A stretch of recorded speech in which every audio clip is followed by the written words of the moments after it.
Assalamualaikum warahmatullahi wabarakatuh. Perkenalkan, nama saya Sandi Supriyadi dari program Pendidikan Jasmani, Kesehatan, dan Rekreasi Universitas Majalengka. Di sini saya akan sedikit memaparkan materi terkait kelelahan dan overtraining dalam kesehatan olahraga. Langsung saja ke materinya. Yang pertama ada definisi kelelahan. Kelelahan dapat didefinisikan sebagai kondisi menurunnya kapasitas kerja yang disebabkan oleh melakukan pekerjaan yang dikerjakan. Kemudian ada bentuk kelelahan. Di sini kelelahan dibagi menjadi dua tipe, yaitu kelelahan mental dan kelelahan fisik. Kelelahan mental adalah kelelahan yang merupakan akibat dari kerja mental. Kelelahan ini sering disebabkan oleh kejenuhan sebab kurangnya minat. Jadi, kelelahan mental ini contohnya ketika kita bekerja, akan tetapi pekerjaan yang kita lakukan itu tidak sesuai dengan minat kita, sehingga kita melakukannya dengan setengah hati, dan itulah yang menyebabkan kelelahan mental kita cepat terjadi, sehingga kita cepat mudah merasakan kelelahan dari segi mental. Yang kedua, ada kelelahan fisik. Kelelahan fisik ini disebabkan oleh karena kerja fisik atau kerja otot. Jadi kelelahan ini fisik ya, bagian tubuh. Jadi contohnya ketika kita melakukan aktivitas fisik seperti olahraga, jogging atau lari, atau melakukan hal-hal olahraga sejenisnya atau yang lainnya. Ketika kita setelah melakukan olahraga, pasti kita akan merasakan kelelahan. Tidak mungkin ketika kita sudah melakukan aktivitas fisik, kita setelah itu kita akan merasakan biasa-biasa saja badan kita. Itu tidak mungkin. Karena apa? Karena fisik bagian tubuh atau otot kita sudah dikerjakan atau sudah melakukan hal-hal yang cukup berat sehingga kita bisa merasakan yang namanya kelelahan. Jadi seperti itu teman-teman. Kemudian ada penyebab kelelahan. Ada 4 penyebab kelelahan di sini. Yang pertama ada sumber daya habis atau tidak dapat diperoleh. Ketika kita sedang berolahraga,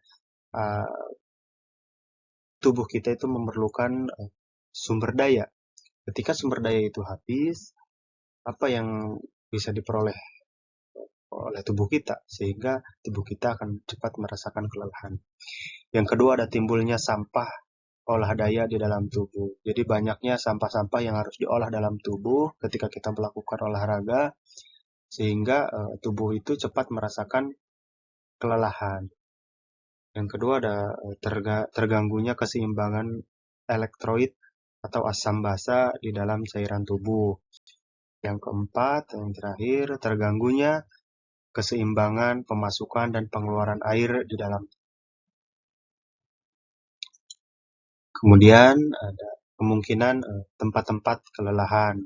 Nah, di sini ada 4 kemungkinan tempat-tempat kelelahan itu biasa terjadi.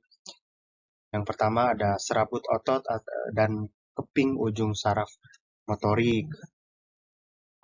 Nah, pada sediaan saraf otot kodok misalkan, bila sarafnya dirangsang dengan rangsang listrik 1 kali atau 2 kali detik secara terus-menerus, setelah jangka waktu tertentu, otot akan perlihatkan tanda-tanda kelelahannya.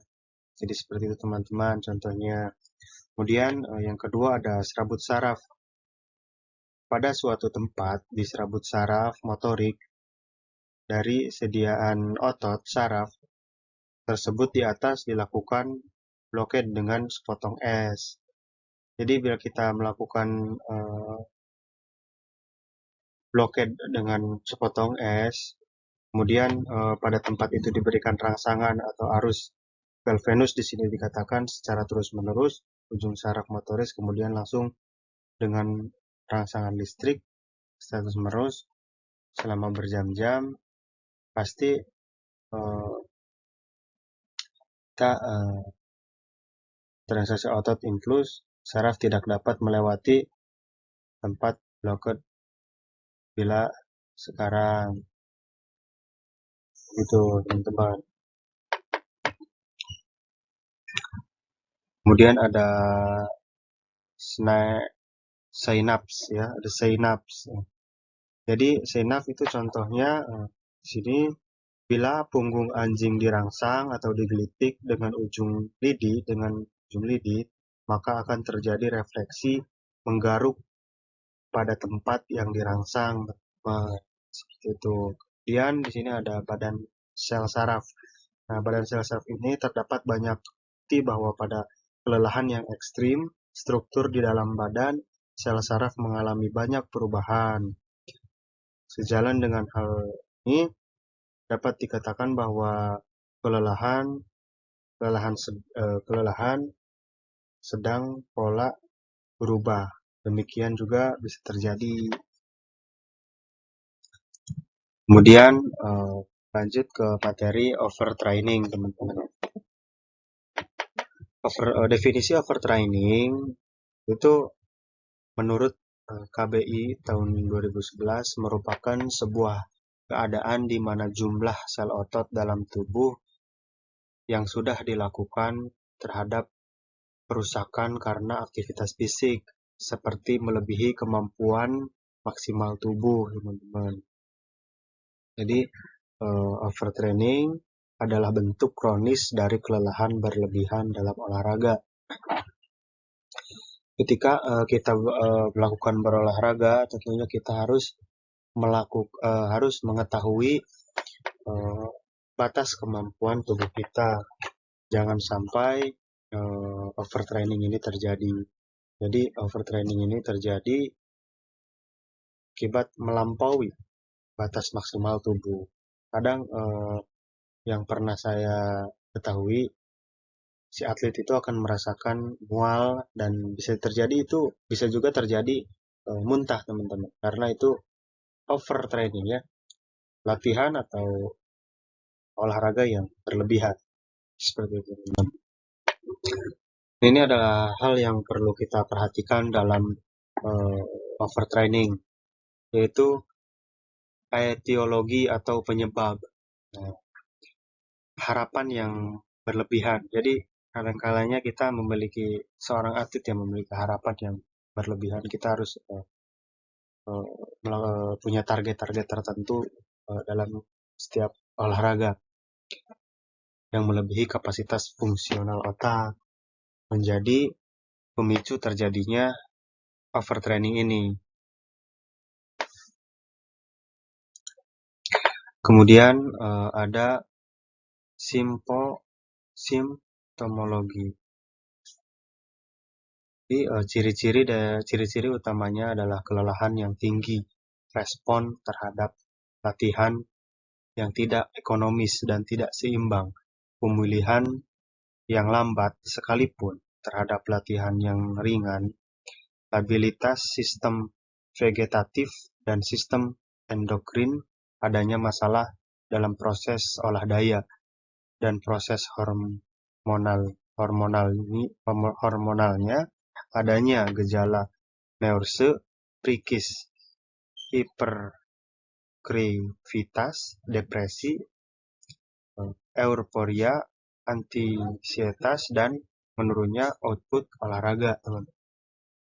Jadi ketika kita sering terjadi overtraining, ya inilah yang akan terjadi nanti gejala-gejalanya, bahkan depresi juga akan full. Jadi menurunnya pengeluaran bahkan hasil berolahraga. Kemudian ada gejala-gejala subjektif. Di sini ada gejala antehina fisik dan psikis ya. Gangguan psikis, ada problem tidur, nyeri kepala dengan intensitas dan lokasi yang sangat bervariasi, dan juga ada gejala pengiring-pengiring lain. Kemudian ada tanda-tanda objektif. Tanda-tanda objektif jelas berkaitan dengan gejala-gejala yang meliputi hyperrefleksia atau ini kedutan pada kelopak mata dan jari-jari.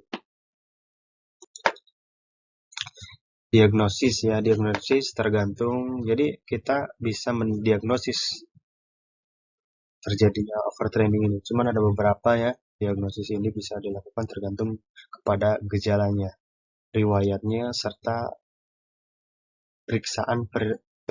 pemeriksaan fungsional. Diagnosis sendiri didefinisikan diagnosal di referensi adalah terhadap sindrom solisitasi, sindrom harapan berlebihan, penyakit organik atau gangguan psikoneuros.